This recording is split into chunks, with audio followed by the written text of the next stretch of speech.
নাই আমি এতিয়ালৈকে পোৱা নাই এনে কৈছে আৰু 4-5 দিনৰ ভিতৰত দিম বুলি কৈছে আমাক কি কয় বৰ্ডাৰ অফিচৰ বৰ্ডাৰ ব্ৰাঞ্চৰ পৰা কৈছে আৰু আমি এটা এপ্লিকেশ্যন দিছিলোঁ 27 তাৰিখ মানে 28 তাৰিখ মানে এটা এপ্লিকেশ্যন দিছিলোঁ যে আমি মানে আমাৰ যে সুপ্ৰিমত কেছ চলি আছে সেইটো মানে আমি কাগজবিলাক দেখাব পৰা নাই তাৰপিছত সেই ডকুমেণ্টছবিলাক দিলোঁ বৰ্তমান চলি আছে আৰু কেছটো তাৰপিছত কৈছে যে আপোনালোকে তো আগতে দেখাব পাৰিছিলে দেখালে মানে আমি ইমানখিনি নহয় আৰু কৈছে আচ্ছা ঠিক আছে নহ'লে আমি 4-5 দিনৰ ভিতৰত আপোনালোকক মানে আনি ঘূৰাই দি দিওঁ মানে এটা হেৰি দিছে আৰু বহুত এটা হেৰি কৰিছে যে হেৰি কৰিব নালাগে চিন্তা কৰিব নালাগে আপোনালোকে টেনশ্যন নল'ব মানে ভুলটো মানে আমাৰ এই কৈছে যে আপোনালোকেতো দেখাইছিলে নে নাই নিয়াৰ সময়ত দেখাব পৰা নাই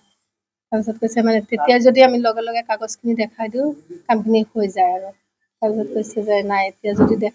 হেৰি কৰিছে কাগজ ডকুমেণ্টছবিলাক দিছোঁ চলি আছে কেছ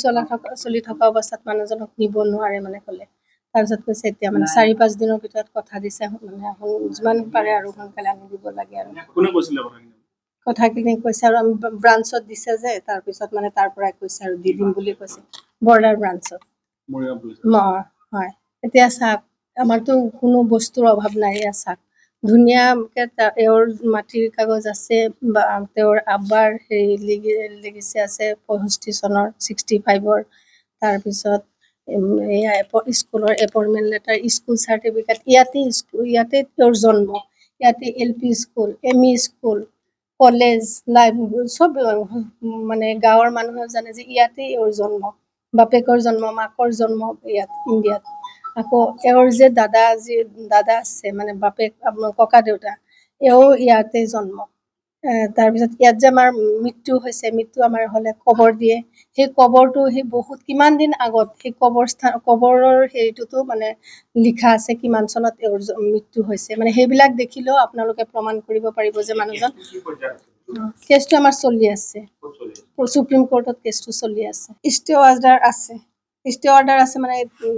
ভাই ককাই 3জনৰ আছে এও মানে ডিটেনশ্যন কেম্পৰ পৰা আহিছিলে যে যিটো মানে জেনেৰেল অৰ্ডাৰত আহিছিলে সেইটোৱে আছে আৰু ষ্টে অৰ্ডাৰ নাই তেওঁৰ নামত দিয়া নাছিলে কৈছে এজন মানুহৰ দুবাৰ দিয়া নহয় সেয়া মানে দিয়া নাছিলে আৰু সেইখিনি সময়ত নিয়াৰ সময়ত আমি কাগজখিনি দেখুওৱা নাই যে আমাৰ যে কেছ চলি আছে খৰধৰ কৰি আৰু ধৰি লওক পুলিচ আহিছে নিছে আমি এটা হেৰি নাৰ্ভাছো হৈ গৈছোঁ তাৰপিছত আৰু দেখাব পৰা নাই বিভিন্ন সংবাদ মাধ্যমত ওলাই আছে যে খায়ৰুল ইছলাম ঘৰ পালেহি ঘৰ পাইছেহি নেকি নাই পোৱা নাই কিন্তু ওলাই আছে পাইছেই খুব সম্ভৱ আহি যাব কৈছে যে সিহঁতে কৈছে 4-5 দিনৰ ভিতৰত 2 দিন হ'লে মোৰ এটা অনুমান এই কালি পৰহিৰ ভিতৰত আহে নেকি এনেকুৱা মোৰো লাগি আছে দিব বুলি মোৰ এটা মানে পুৰা বিশ্বাস কেইটামান মুছলিম সংগঠনে মন্তব্য কৰিছে যে তেওঁ ঘৰ পালেহি বুলি তেওঁলোকে আপোনালোকৰ লগত যোগাযোগ কৰিছে নাই যোগাযোগ এতিয়ালৈকে কৰা নাই